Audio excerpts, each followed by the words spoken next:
फुलजी station Sindh हुकूमत जा पर वक्त एमरजेंसी जोगा बंदोबस्त न हुजण जे करे फुलजी केटी जतोई ऐं पुराणो देरो में सहाफ़ी जे भाउ समेत 3 ॼणा फोत थी विया।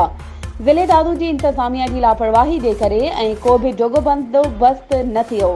मेडिकल कैंप वग़ैरह न हुजण जे करे ॻोठाणा बीमारियुनि विघे तड़पी फोत थियण लॻा। गोलीबारी सूरत हाल हुजण जे बावजूद डीसी दादू ऐं डीएचओ दादू अवामी ख़िदमत करण में मुकम्मल नाकाम रहिया आहिनि, जेके पंहिंजी ऑफिसनि ताईं महदूद आहिनि ऐं हथ वठी रहवासियुनि खे मौत जे मुंहं में विधो वियो आहे। इमदादी सामान ऐं मेडिकल जी सहूलियत ऐं रेस्क्यू सिस्टम न हुजण जे करे माण्हू मुकम्मल पाणी जे घेरे में इलाज बि नथा कराए सघनि। सहाफ़ी फोती जो भाउ ऐं संदसि वॾो पुटु एहसान अली पारां ॾुख जो इज़हार कंदे ॾाहींदे चयो त आला अख़्तियारियूं नोटिस वठनि।